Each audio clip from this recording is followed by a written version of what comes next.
Welcome to the eFAST module for the WACS ultrasound learning curriculum. I'm Dr. Casey Parker.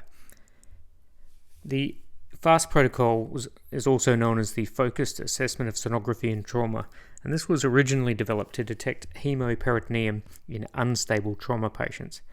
The FAST's original purpose was to try and to detect the location of significant blood loss in trauma patients in order to dictate which sort of operation or intervention was required immediately, generally to differentiate between abdominal and intrathoracic injury. Over the years, though, this has become the extended or eFAST exam, which also includes bilateral lung windows to try and detect pneumothorax and hemothorax. The FAST exam has become very popular in recent years, and there has been a large indication creep in modern practice, where it is often used in patients with minor trauma who are stable and don't really need an immediate intervention or operation. When it is used in this context, the abdominal FAST exam does have significant limitations. In the absence of shock or a high-energy mechanism, the FAST exam has relatively poor sensitivity for the detection of intra-abdominal injury. This is particularly true in children and younger adults, where solid organ injury is often contained and there may be little or no hemoperitoneum present initially.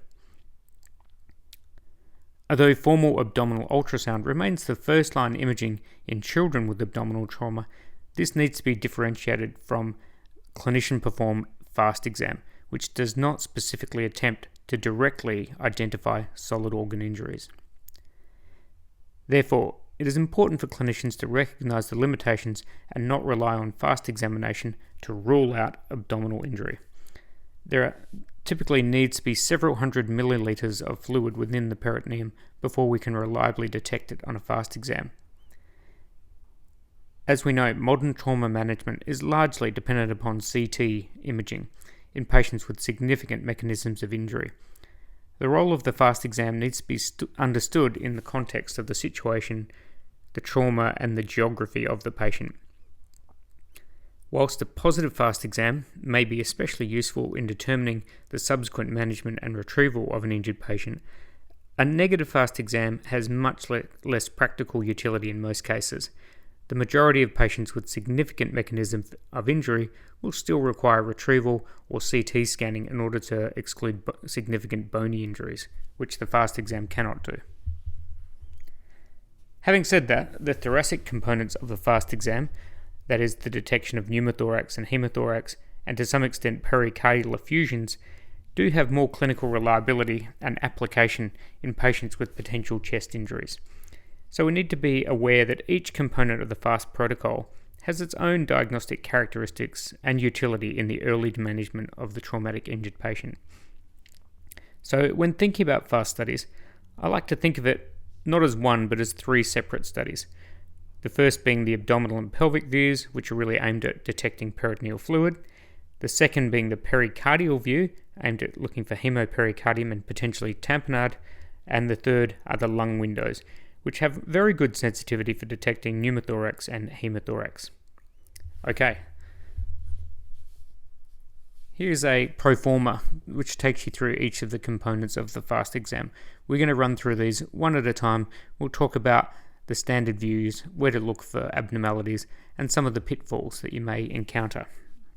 Let's start with the right upper quadrant view.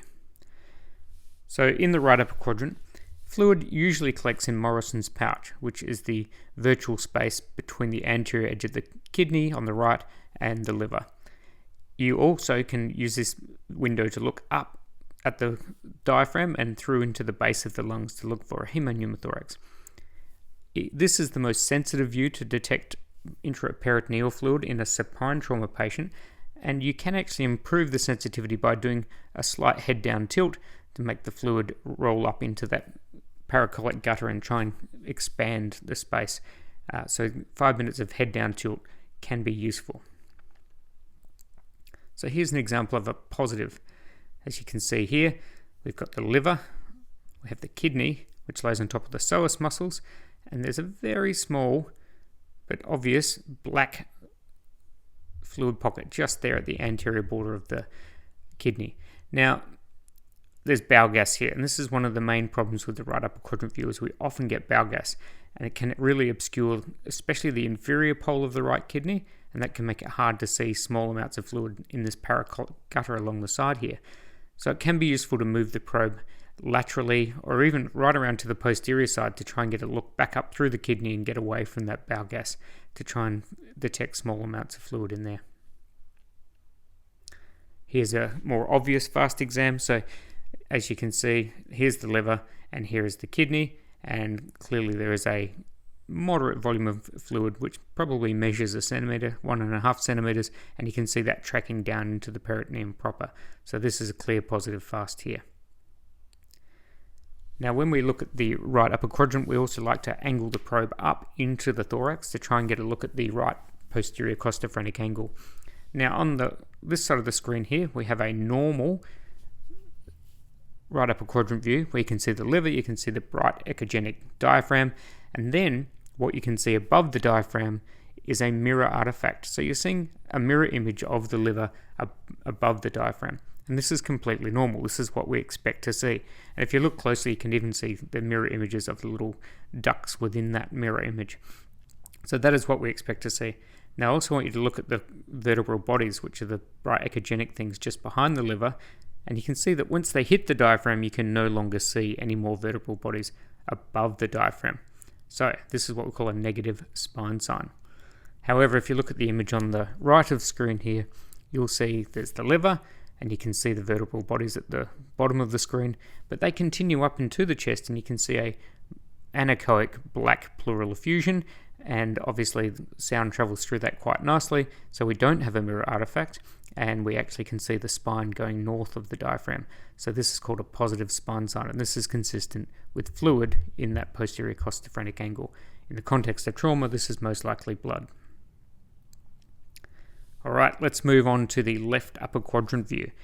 This can be really tricky, and there's a few tricks for doing this. One is to try and get your probe as far posterior as possible. So when you're scanning, your knuckles need to be pretty much on the bed, and the left upper quadrant window is usually a little bit more superior than what we see on the right. So sliding the probe up and getting some rib shadows in can sometimes be useful.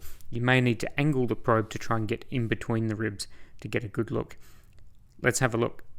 We're expecting to see fluid in a slightly different location in the left upper quadrant.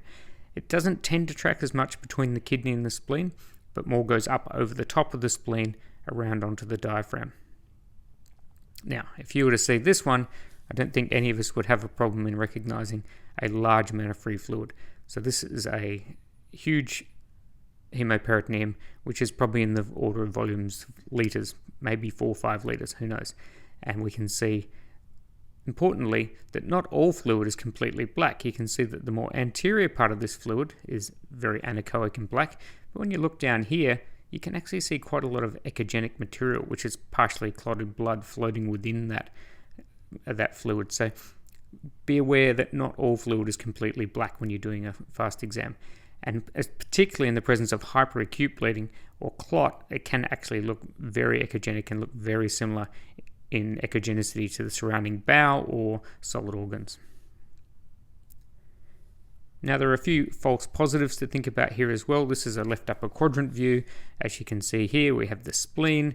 You can see the diaphragm down in the bottom left of the screen with a mirror image artifact above. So that's a normal posterior left costophrenic angle. But there's this large, round, cystic anechoic with a few little features to it sitting there adjacent to the spleen. Now this could very easily be confused with free fluid, but it's very round, and free fluid tends not to be round. It tends to be pointy because it's not contained within a viscus, it's contained in those little spaces between the organs. So this is a pancreatic pseudocyst sitting at the tail of the pancreas, abutting the spleen, which could easily be confused with free fluid. The other common thing that we see, particularly in patients that have just had a 6-pack of beer, is that a large fluid-filled stomach can look very similar to this, and it's usually just posterior to the spleen, and once again, can look like free fluid, but is usually very round and often has little bubbles floating in it. And lastly, looking at the left hemidiaphragm, so we're looking here once again through the spleen. You can see that there is free fluid because the spine sign continues above the diaphragm. There's anechoic free fluid above the diaphragm, but you can also see that there's a small trace of fluid between the diaphragm and the spleen. So in this instance, there is free fluid both in the chest as well as in the peritoneal space on the left-hand side. All right, let's move on to the pelvic views. Now, obviously there are boys and girls, so we need to have an idea about our anatomy for both. Generally, boys are a little bit simpler because they don't have too many bits floating there. Women tend to have the uterus, so you need to be aware of that. And it is common for women to have a very small amount of physiological free fluid within the pelvis at different phases of the menstrual cycle. So a very small amount of free fluid can be normal in women. We traditionally look both in trans and in longitudinal, looking from side to side and from top to bottom as we scan through the pelvic bowl looking for free fluid. Let's have a look at some examples. So in this example, we have a transverse view. This is the bladder in the center of the screen, and we're going to scan through from bottom to top. It's a bit of a bulky looking uterus, but as you come through from bottom to top, right at the top there, you can see up in the top corners here, there are just a few little pockets of triangular free fluid. So they're not round, they're triangular. They're outside the bowel. You can see them outlining the bowel. And so that is a positive EFAST in the context of trauma. And here's a longitudinal view. Once again, we have the bladder on this side of the screen. The uterus is going to come in as we sweep through to the midline, but keep an eye on this pocket of free fluid here.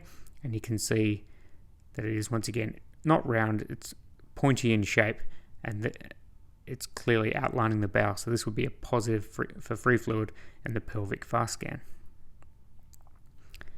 This is a male pelvis, and I just wanted to point this out as one of the pitfalls. Here is the bladder. As you can see here, there's the prostate at the back, and there's this sliver of very symmetrical anechoic structure just behind the bladder in front of the prostate, and these are the seminal vesicles. These can look very much like free fluid, and they're usually very symmetrical, usually just a little trace, and usually quite rounded as they look like seminal vesicles. So trap for young players there, just be aware that seminal vesicles can appear to be free fluid on transverse, in particular, views of the male pelvis. Alright, let's move on to the subcostal views. So it should be remembered that tamponade is a clinical diagnosis. Even though you see fluid on an ultrasound, it doesn't necessarily mean that this is tamponade, and certainly in trauma, quite small amounts of fluid around the heart can cause tamponade, but in some cases we see large volumes of free fluid, particularly in medically unwell patients, which don't cause any tamponade at all. So the size of the effusion is not particularly useful for determining tamponade. It's more the acuity of that effusion. Look for fluid in the pericardial space, and just be aware that if you have a little bit of fluid just above the liver in particular, it can look like it's in the pericardial space when it's in fact ascites or intra-abdominal fluid. And then the other thing we need to think about is some false positives that look like free fluid. I'll go through a few of those, but epicardial fat pads are probably the commonest one that we see. Alright, so here is an echo view of the heart.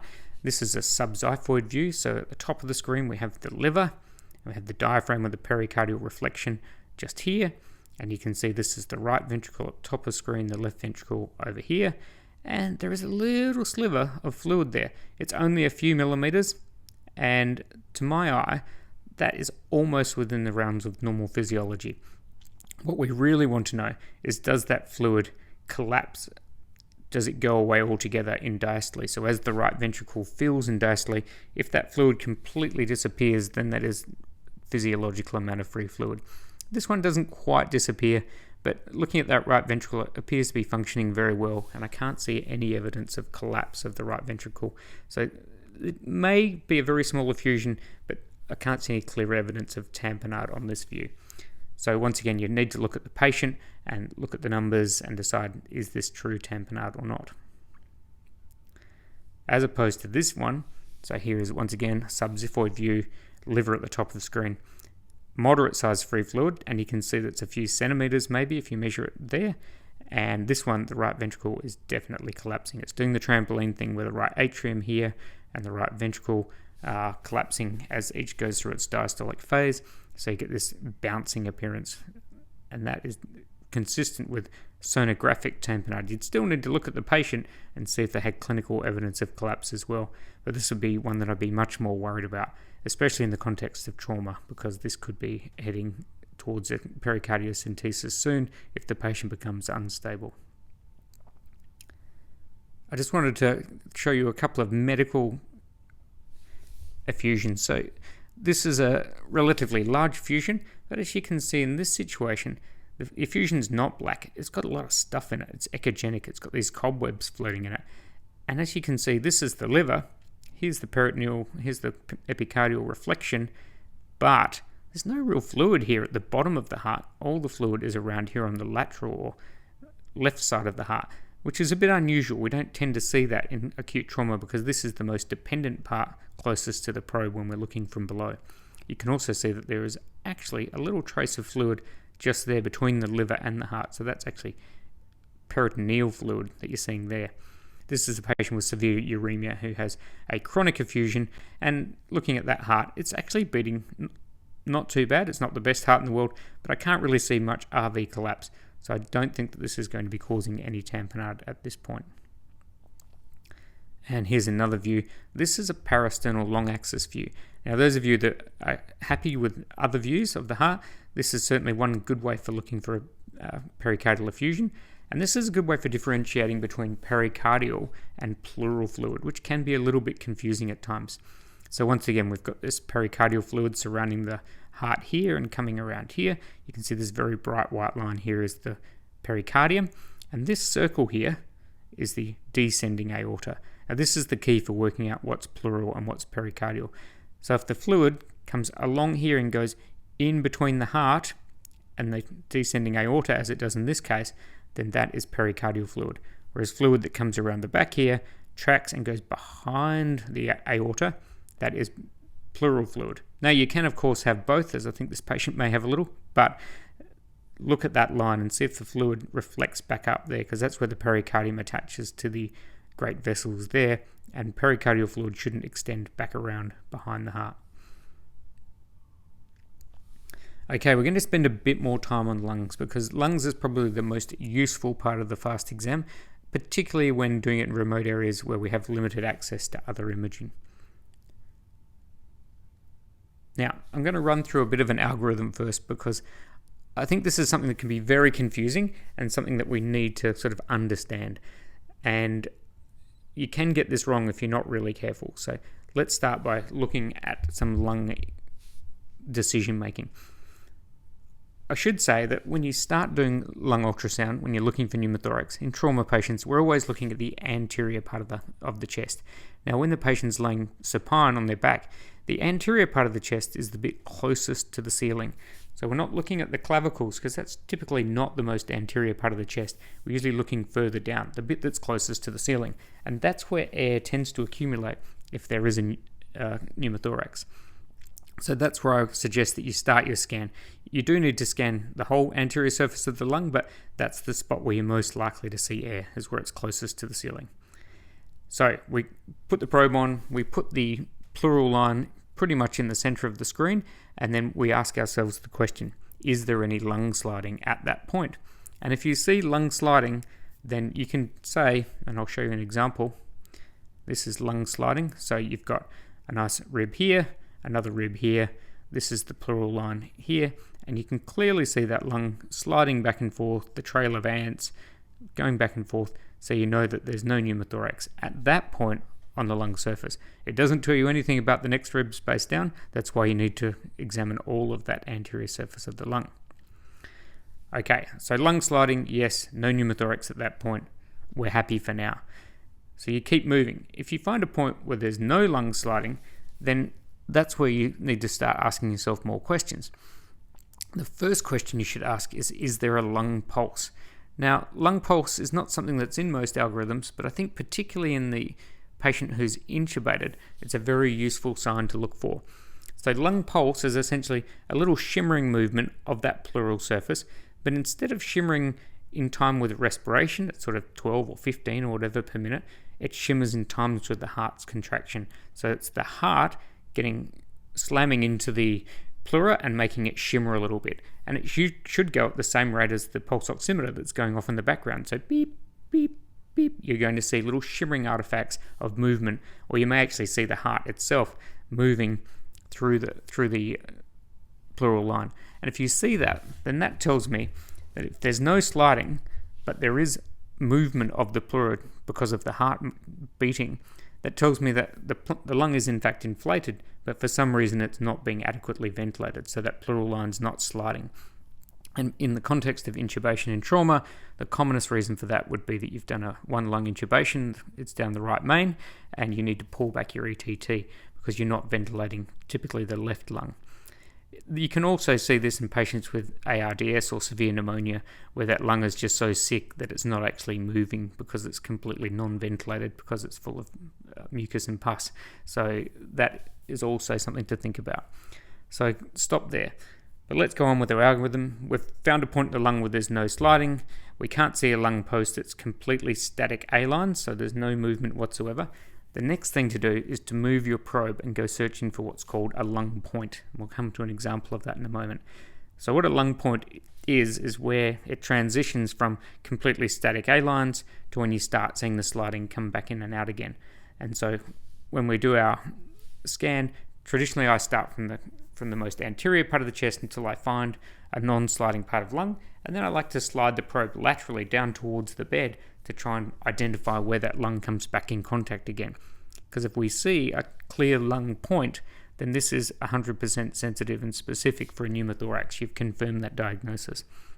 However, if we have static A-lines, no sliding, no lung pulse, and we can't find a lung point, there's still a few differentials we need to consider in this situation. It could be that this is just a really massive pneumothorax, so there is no contact at all between the pleural surfaces, and usually that one's reasonably obvious on examination, and this is one that hopefully we can all detect clinically, but not always. You can also see this in patients with advanced lung disease, such as Bull or people that have had pleurodesis or significant scarring. So their lung is in fact actually just one big bubble, so you're not going to see a slide, and it's not moving because it's all scarred and stuck down. This can be really difficult to work out, and so this is where I would recommend getting a CT or a chest X-ray. But in the context of trauma, the money would most likely be on a large pneumothorax. Let's look at some examples. So here's our normal lung sliding, just to get your brain familiar with that once again. 2 rib shadows, pleural line, beautiful sliding. We're happy at that point. Here's an example of the CT from a typical traumatic pneumothorax, and as you can see, it's usually anterior to the air, and if you slide laterally, there will be that point where the lung comes in contact with the pleura once again, and that's the lung point sign. This is what it looks like on ultrasound. So on the left of screen, we have nice sliding, and on the right of screen, we have a static or barcode appearing lung, so there's not much movement happening at all on that pleural line on the right side of the screen. And where the two come in contact with each little breath, that is the lung point. So if you see that, then you know that this is definitely a pneumothorax. Now, you can see there's no rib shadows in this one, and that's because the operator here has turned the probe to go in between the ribs, just to make the picture look nice and clear, and that's certainly okay. But I do recommend that you try and keep the probe with rib shadows when you initially start scanning, so that you know where you are. The reason for that is that sometimes you may see this. Now, to the untrained eye, this may appear like normal sliding. There's movement there, there's lots of artifacts going on, but there are no rib shadows. And if you look really carefully, you can actually see that all those weird artifacts are actually starting very superficially in the first centimetre or so of the skin, and we can't see any ribs whatsoever, which is a bit weird. So this is surgical emphysema. So surgical emphysema is obviously something that happens with traumatic pneumothoraces, and it's something that we can try and detect clinically, but it can be a bit of a trap because it makes us blind when it comes to ultrasound.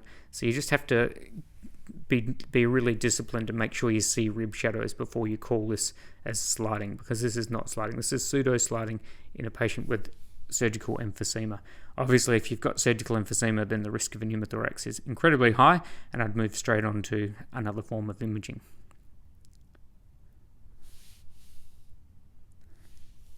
Now, one sign that isn't written down in many textbooks, but I like to think of, it's called the bow sign. So this is once again, a nice picture of the anterior chest wall. You've got two rib shadows there. You can see a nice pleural line. You can see these beautiful A lines, which are the horizontal lines. There is no sliding to see, but what you can see is this bowing as the patient's making respiratory effort and increasing their intrathoracic pressure. The pleura actually does bow. It moves with the intercostal muscles, and you can see all the artifacts below it also bow. So what this tells me is that the patient is actually taking breaths, but there's no movement whatsoever there. And so this is very likely to be a pneumothorax. So what I would do in this case is turn the probe in between the ribs and slide laterally and look for the lung point to try and confirm the situation. Now obviously if you can't confirm, because you can't find the lung point, and the patient clinically and ultrasonographically you're worried about pneumothorax, then you should move on to another modality. And in most cases nowadays, we're probably going to be getting a CT in a patient that has significant mechanism of injury, although a chest x-ray would also be useful in order to sort of quantify how big this pneumothorax is and guide subsequent management. Now, there is a bit of a trend towards using what's called M-mode imaging in order to try and document pneumothoraces, and I think that this is useful. The evidence would suggest that it doesn't actually add much once you've gotten good at this, but when you're learning it can be useful, and it's a nice way of documenting the lung point sign. So what we do is we place the machine on the pleural surface, as we always do. We get our normal view with rib shadows, and then we hit the M-mode button. And what that does is it just takes a single line from the screen and documents what happens at that line, that point over time. There are two things that you may see. One is what we call the cable beach sign, which is the rough-looking sand. You got the breaking waves, and then the nice horizontal barcode lines above the pleura of the intercostal muscles, and that is normal. However, if you see that barcode sign extending all the way down past the pleura down into the lung, that is static lung, or the static A lines that are typical for a pneumothorax. So that looks like a pneumothorax. However, if you're seeing the alternating two between, that means you've found the lung point sign. So this is a nice way of documenting a lung point by placing the M-mode cursor just at the transition point between the normal sliding lung and the pneumothorax and showing that it's there. So it's not necessary that you have to do this. You can also just record a little video loop of this, but this is a nice way of saving it on one screen. One last pitfall that I'll put to you. This is a very tricky case. This is a older person who has chronic obstructive lung disease, who comes in with shortness of breath. And what you're seeing here, yes, there is a pleural surface there, and yes, there are a few little what we call comet tail artifacts that don't really show. It's not convincing for sliding in that there's really not a lot of movement. There's a tiny little shimmer going on there. And this is a patient that has a very large apical bullous. So in this case, you're seeing scarred lung with a big bullous and really not much movement whatsoever. So be careful when using lung ultrasound in people with advanced lung disease, particularly if they've had things like pleurodesis or if they've got known emphysematous lung disease with a lot of previous infections, because it can look very much like a pneumothorax when in fact is not. So in summary, when dealing with trauma patients, I encourage you to think of the FAST exam in terms of its different components. The chest components can be particularly useful, particularly for early detection of things like pneumothorax, which may make a big difference to the management. However, the abdominal components tend to be less useful, particularly in the more stable trauma patients. So think about the indications, think about why you would do it, and think what you would do with a positive or a negative result before you apply the probe, because often it won't change our management in rural areas. Okay, see you next module.